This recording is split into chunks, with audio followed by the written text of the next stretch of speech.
사람은 천사와 악마가 그 속에 다 들어있습니다.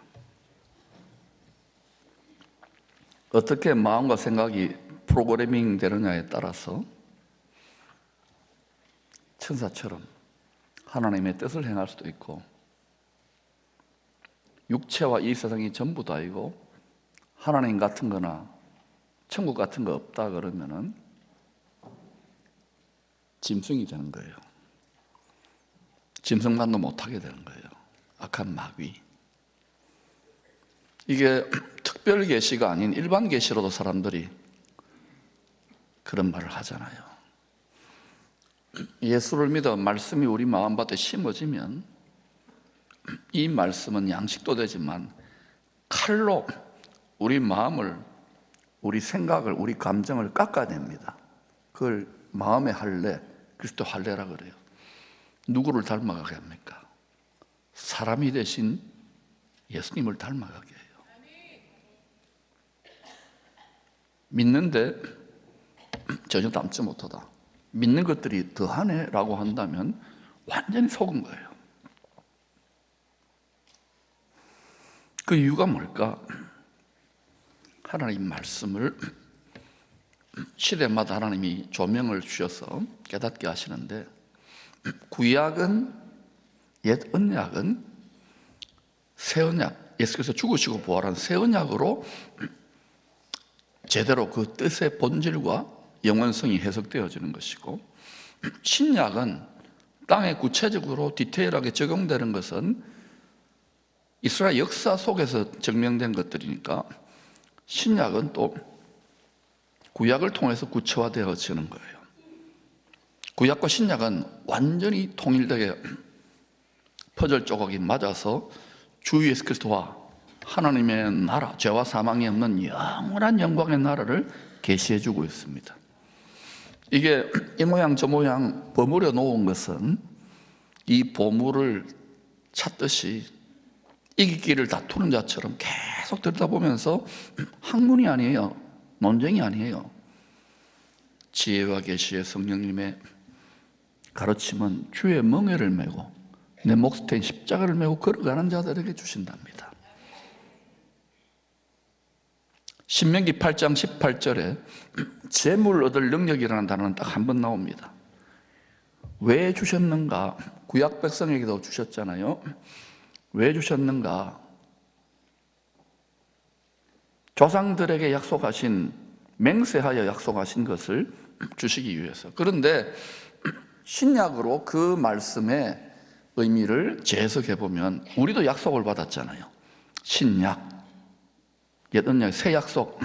예수 그리스도가 죽으시고 부활하여 죄가 있는데도 죄 없다고 의의 옷을 입혀주시고 복음의 언약을 감당할 자들, 주의 멍에를 메고 주의 뜻을, 십자가의 뜻을 이룰 자들에게 재물 얻을 능력을 주십니다. 그러므로 여러분, 앞으로 점점 이 시대는 재물, 물질, 돈의 문제에 대해서 말씀으로 바르게 가르침을 받고 돈을 다스릴 수 있는 지혜와 총명과 모략과 명철까지 가지 못하면 돈 때문에 믿음에서 떠나고 돈 때문에 부패하고 깨지는 일들이 갈수록 많아질 것입니다. 점점 이 세상이 한 덩어리로, 디지털 안에 한 덩어리로 점점 되어가고 있어요. 이게 무엇인지, 여러분은 막 세상 산다고 바쁘지만 이거를 계속해서 망대 위에 파수꾼처럼 계속 하나님의 말씀과 기도와 성령 의지와 이게 뭘까 하고 자꾸 알아보는 거예요. 그러므로 여러분, 복음의 새 언약을 하나님 뜻대로 이루고 증거하기 위하여 그 능력을 구할 수 있기를 축원합니다. 그냥 종교가 아니에요. 우리의 패밀리, 우리의 비즈니스, 우리의 자녀들에게 그대로 적중되는 이것을 깨닫기를 축원합니다. 함부로 주지 않으세요. 하나님은 사고치기 때문에 하나님의 마음과 내 마음, 하나님의 생각과 내 생각, 하나님의 꿈과 내 꿈, 하나님의 소원과 내 소원이 일치되도록 계속 우리 마음을 불로서 칼로서 연단하고 주님을 닮아가는 상태가 될 때 그거 감당하려고 나머지 엉망진창이더라도 하나님이 그것 때문에 그 나라와 그 시대를, 그 가정을, 그 교회를, 그 도시를 축복하신답니다. 그러므로 반드시 쟁취하시기를 축원합니다. 침노에 들어가듯이. 어느 시대나 가장 교묘한 형태의 우상 숭배는 하나님과 재물을 겸하여 섬기는 믿음입니다. 하나님과 이 세상 번영신, 성공신, 바알을 겸하여 섬겼던 구약 성도들의 결국이 어땠던가요? 금송아지입니다. 하나님도 예수님도 믿는데 금송아지도 믿는 거예요. 돈꾀와 언약궤를 겸하여 섬겼던 가롯 유다의 믿음의 결국이 어떠했던가요? 결정적인 순간에 배도 영원한 생명길을 가는 그 길에서 떠나버리는 거예요. 지금은 모릅니다, 여러분. 이 문제를 말씀의 바른 지혜와 지식으로 통달하지 않으면 함께 깨달아갈 수 있기를 축원합니다. 교회 역사는 박해와 유혹의 때로 나뉘어집니다. 교회가 뭡니까? 그리스도의 몸입니다. 그리스도의 체제라고 할 수 있는 거예요. 거룩한 체제. 이 세상은 거룩하지 않은 체제입니다. 자본주의든지 공산사회주의든지 거룩하지 않은 체제예요. 물질 체제, 금송아지 황금 숭배 체제입니다. 깊이 들여다보세요. 그리스도의 몸 체제, 교회는 박해와 유혹의 때로 계속 통과해 왔어요. 지금 우리는 직접적인 박해는 없잖아요, 거의. 오히려 믿음의 가정에 모태신앙들이 박해를 받아요. 교회 좀 가자, 새벽기도 가자, 내버려두세요. 어느 때든지 이 세상 우상 신에게 무릎을 꿇지 않는 남은 자들이 있어요. 로마서 11장 5절에 보면 지금 이 시대도 있습니다.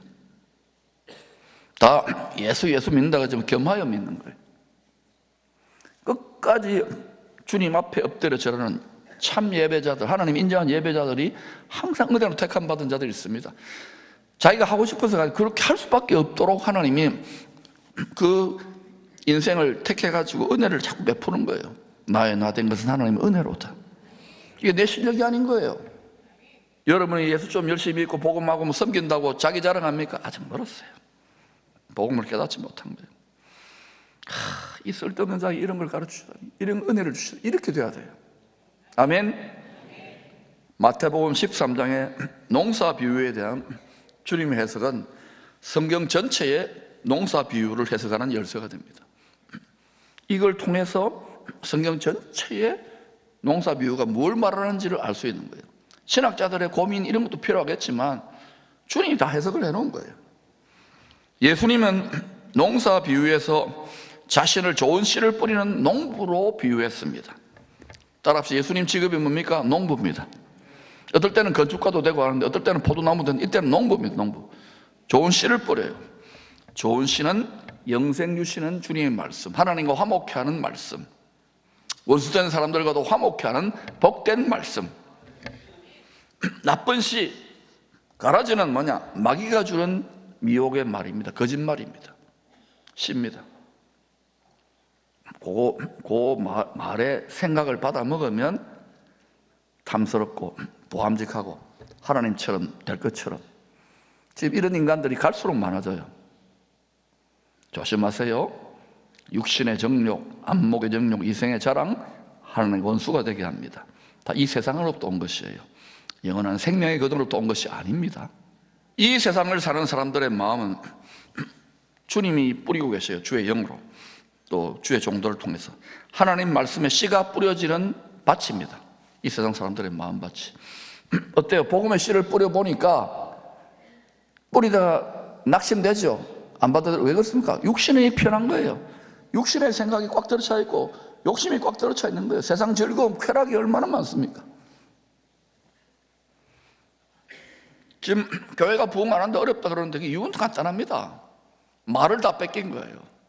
얼마나 많은 SNS 미디어와 뉴스로 막 도배를, 이 말이 신데, 이럴 때 여러분 왜 담임 목사는 여러분 막 계속해서 구박하듯이 막 편안한 꼴을 못 보듯이 막 2주 동안 하영인 새벽 기도해야 된다 그러고 그 써가지고 막 머리에 쥐가 내리게 막 여러분 자꾸 하면 말의 집을 짓는 거예요. 말의 풍선 속에 사는 거예요.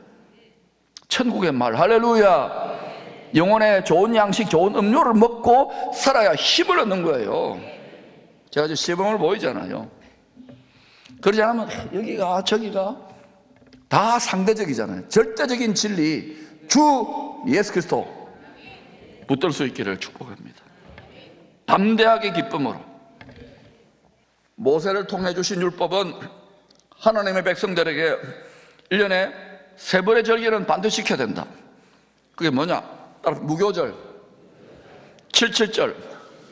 7.7절은 앞으로 나오면 오순절이라고 해도 좋아요. 무교절, 7.7절, 초막절은 반드시 지키라고 명령했어요. 왜 그러면 이걸 지키라고 한 것인가? 저도 신학교도 나오고 지금 가르치기를 30년 넘게 했는데 이걸 계속 하나님께 물었어요. 마태복음 13장에 주님 해석의 원리를 가지고.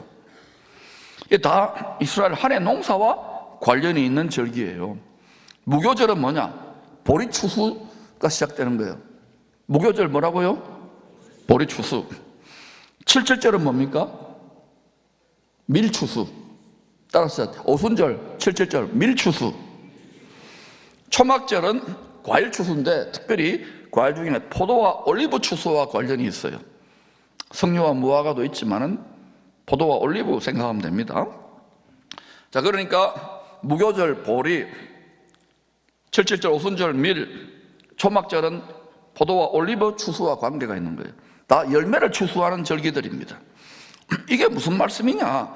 왜 무교절, 7.7절, 초막절은 반드시 지키라고 말씀하셨을까? 영원하신 하나님 말씀이 모세를 통하여 우리와 관계가 없는 것인가? 신약으로 재해석하면은 너희들은 영원한 썩지 아니하는 복음 주시는 영생 주시는 말씀에 씨앗을 심었으면 반드시 좋은 열매를 맺어 추수되어서 천국 곳간에 들어가야 돼. 근데 이왕이면 여러분 처음 익은 열매, 첫 열매로 추수되기를 축복합니다. 처음 익은 열매, 초태생 장자는 하나님의 소유가 된 백성, 내 몸을 하나님의 소유로 드린 자들이 첫 열매가 되는 거예요. 육의 본성은 드리기를 싫어해요. 몸을. 이게 예배인데 너희 몸을 거룩한 산제물로 드리라. 그러니까 내 몸은 여기 가만히 있고 어때요? 그리고 은혜 끼쳐봐 이러니까 전혀 다운로딩이 안 되는 분들이 있잖아요. 근데 여러분 초신자라도요, 내 몸을 그래 하고 드리면은 그때부터 주의 영이 주의 마음과 생각과 뜻을 깨닫게 가르쳐 가세요. 몸을 드리는 것이 예배라는 걸 아시기를 바랍니다. 아무리 좋은 말, 아무리 좋은 생각, 아무리 이 모양 저 모양 이야기해도 몸이 들어지는 그걸 헌신이라고 하는데 내 몸이 아닌 거예요. 그때 내 병든 몸이나 내 상한 몸이나 마음도 주께 드리면 주님이 고치시기 시작해요. 내 몸으로 끝까지 내 몸은 내 몸이다 하고 고쳐내. 하나님께 여러분 뭐 고쳐야 될 이유가 있습니까? 그 몸을 가지고 뭘 할 건데요? 그리스도의 몸이라는 걸 기억하세요. 우리가 할렐루야. 왜 씨가 뿌려졌으면 쟁기로 갈아엎으세요. 그리고 잘 다져 놓으세요. 이스라엘 농부들은 보리와 미레씨 뿌리는 일을 우기인 겨울 10월에서 12월 달에 본격적으로 비가 내립니다. 이 비가 내리기 전에 이런 비가 내려요. 한 8월이나 이런 때에 그때 이런 비가 내려가지고 조금 내립니다. 땅이 촉촉하게 부드러운 카스테라처럼 되었을 때 씨를 뿌립니다. 그리고 쟁기나 곡괭이 같은 걸 갖고 와서 밭갈이를 해가지고 씨가 잘 들어가게 하는 거예요.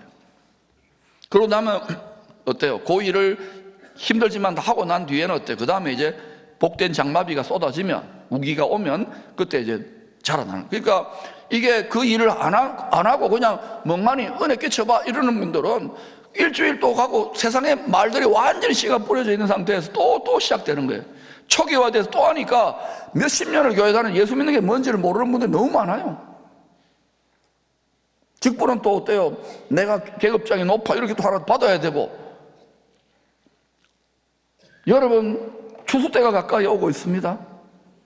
내가 좋은 열매를 맺고 있는지를 정말 두렵고 떨림으로 우리 가족, 우리 자녀들까지 나같이 나와 함께 다 우리가 모두 다 점검할 수 있기를 축원합니다. 우리는 지금 농사를 짓고 있어요. 신령한 농사. 성령의 이른 비는 말씀의 씨가 성도들 마음밭에 잘 뿌리 내리도록 돕는 성령의 은혜를 말합니다. 늦은 비는 추수하기 전에 알곡들이 더 충실하게 잘 익도록 내리는 비입니다. 충실하게 잘 익은 처음 익은 열매가 신부예요. 왕같은 제사장들 하나님의 소유예요. 추수 때를 앞두고는 늦은 비 성령의 은혜를 구해야 되는 거예요. 지금 그와 같은 은혜가 내려서 우리가 점점 주님을 더 닮아가고 익어가야 되는 거예요. 요한계시록 14장에 보니까 다 익으면 어때요? 주님이 금관을 쓰신 주님이 구름 속에서 낫을 대가지고 그림으로 보여줬잖아요. 잘 익었으니까 탁 이렇게 추수를 한다는 말입니다. 이 이른 비의 타이밍에 씨를 뿌리고 부지런히 밭을 갈아야 됩니다. 그런데 그 타이밍을 놓쳐버리면 어때요? 다 뺏겨버려요. 길가가 되고 새가 와서 사단이 세상의 정신이 와가지고 다 빼앗아 가는 거예요. 빼앗기는지는 몰라. 우리 마음과 생각에 얼마나 치열한 전쟁이 일어납니까? 여러분, 아무리 이전에 예수 잘 믿고 믿음의 명문가라 하더라도요, 마음을 지키는 전쟁에 실패해버리면 그 다음 온데간데 없어요. 나중 형편이 더 엉망이 되는 거예요. 쑥대밭이 되어 있기 때문에. 걸어버려는 깨달았으면 말씀대로 각성이 될지어다. 이런 비가 내릴 때 부지런히 해야 될 일 안 하면 한 해 농사 마치는 거예요. 우리는 말 인생 농사를 망치는 거예요. 이런 비가 내릴 때 씨를 뿌리고 땅을 경작하고 나면 겨울 우기에 한 해 70% 정도의 복된 장마비가 내립니다. 이 복된 장마비를 흠뻑 맞은 곡식들이 땅을 뚫고 나와요. 싹이 되고, 싹이라는 사람 부활했잖아요. 이삭으로 자라서 부활의 열매 알곡으로 연결게 되는 것입니다. 맥추절 오순절 이후에는 3월부터 6월까지는 여름 건기에 해당됩니다. 4개월 동안 비가 거의 오지 않고 매우 건조합니다. 이 여름 시간에는 부지런히 밀과 보리와 밀을 추수합니다. 추수를 하는데 어때요? 막 땀이 나고 하잖아요. 이거 그때 추수 때, 여름을 말하는데 그때는 추수 때 추수를 많이 열심히 하는 그때 어때요? 시원 얼음 냉수같이 주인의 마음을 시원케 하는 거예요. 할렐루야. 여러분 지금 복음의 씨를 뿌리고 농사 짓고 계시는 주인을 도와야 되는 거예요. 시원하게 해야 되는 거예요. 시원하게. 그런 일꾼들, 그런 나라, 그런 교회를 찾고 계셔요.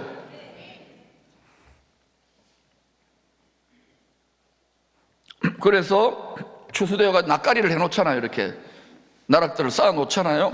그러다 7월이 돼요. 이스라엘은 가을은 없지만 7월을 편의상 가을이라 합시다.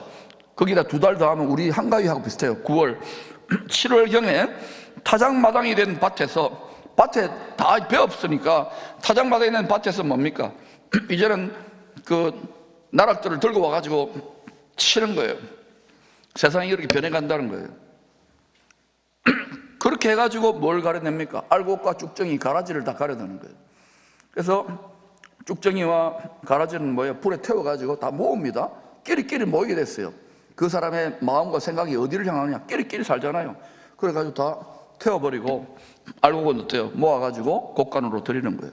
그러니까 우리 민족도 어때요? 우리나라가 반드시 알곡 민족으로 드러나기를 축복합니다. 기도하셔야 돼. 기도. 설령 하나님 뜻이 그렇더라도 기도하지 않으면 빼앗겨요. 베드로 사도는 좋은 마음밭을 경작하여 풍성하게 성령의 열매를 맺게 된 성도의 행복을 이렇게 묘사합니다. 예수를 너희가 보지 못하였으나 사랑하는도다. 이제도 보지 못하나 믿고 말할 수 없는 영광스러운 즐거움으로 기뻐하니. 얼마나 주님과 하나 되어 있으면 보이지도 않는데 그 영광스러운 즐거움, 지성소의 영광이죠. 그 즐거움으로 기뻐한대요. 이게 이 정도 되어야 복음을 자랑하지 않을 수 없는 거예요.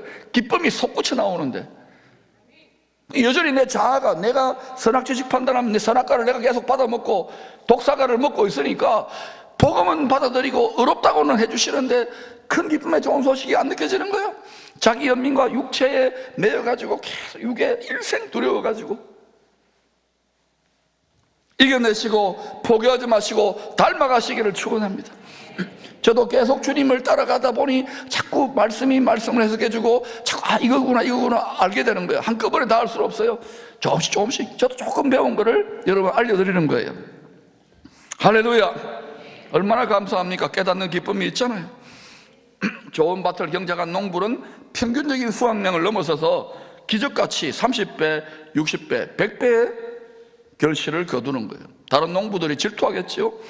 창세기 26장의 이삭도 큰 흉년을 맞이합니다. 굶어 죽는 때에 세상 사람들과 달리 어때요? 계속 농사를 지었어요. 애굽으로 내려가지 않고 자기 마음에 주신 말의 씨앗을 잘 간직하고 지키고 계속해서 샘을 파고 농사를 지었더니 100배의 결실이에요. 결국 부엘세바까지 갔던 거예요. 피로 맹세한 우물이 터져나오는 도시에 거주하면서 참된 경배자로 믿음의 조상의 반열에 들어갔던 거예요. 할렐루야. 여러분, 좋은 마음밭은 절대로 그냥 예비되는 게 아닙니다. 신앙생활 그냥 적당하게 그냥 교회 나와주는 게 어딘데? 어린 나이를 버리시고 그리스도의 초보를 버리시고 지식에 넘치는, 예수 그리스도를 아는 지식에 넘치는 그리스도의 사랑을 깨달아서 복음을 자랑하세요. 그때 하나님이 여러분에게 어떤 은혜를 베푸시는지 보자고요. 우리 자녀들에게 이 즐거움의 도를 가르치는, 이 이기는 자의 삶을 가르치는 밑거름으로 우리 부모 세대들은 살 수 있기를 축원합니다. 말씀과 기도로 오랜 시간 마음의 수도원을 짓듯이 눈물을 흘리고 땀을 흘리는 수고가 따릅니다. 왜 힘들지 않겠어요? 주님을 닮아가야 되니까. 마음을 수도원으로 세우기 위해서 열심히 땀 흘리며 마음밭을 일군 어느 농부의 모습 한번 영상으로 보여드릴까요? 약속합시다. 웃지 않기. 웃음 알아서 하세요. 큐.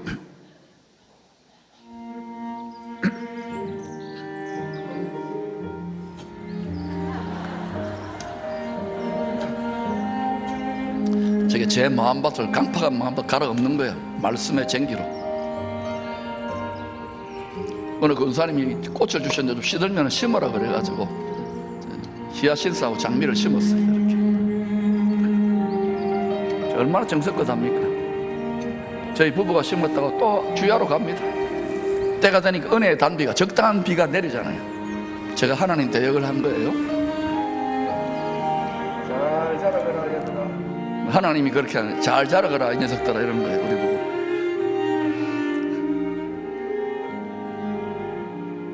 사랑 여러분, 딱딱하게 굳은 길가,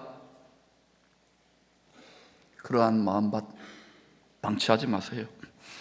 핍박과 시험에 쉽게 넘어지는 얄팍한 초보적인 도의 믿음에 뿌리 내려가지고 있는 그런 돌밭 갈아엎으세요. 세상 거심과 물질의 유혹이 성령의 기운을 가로막는 가시덤불 같은 마음밭 그냥 방치하지 마세요. 말씀의 씨는 쉬지 않고 계속 뿌려지고 있습니다. 포기할 수 없는 사랑으로. 그러나 때가 되면 반드시 우리 인생의 농사, 믿음의 농사를 결산할 때가 옵니다. 추수 때가 옵니다. 그때 많은 열매를 거두고, 주님 나의 열매입니다. 잘하였도다 착하고 충성된 일꾼아, 네가 내 마음을 시원케 하였노라. 이 세상이 전부라고 생각하는 사람들은 자기 육체만을 위하여 심는 일에 올인합니다. 점점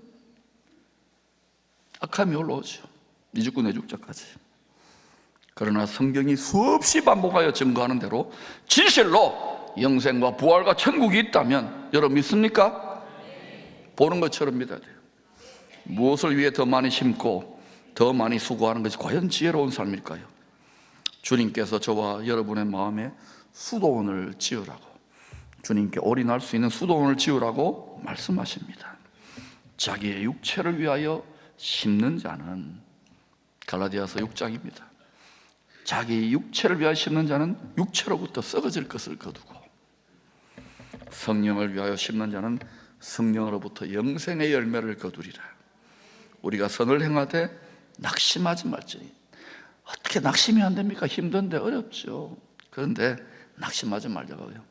주님이 그 길을 걸어갔다면 우리 이 멍에 아무것도 아닙니다. 앞에 있는 즐거움을 위하여 낙심하지 말고 예보리 엄마 힘내시기를 축원합니다. 때가 이름에 거둡니다.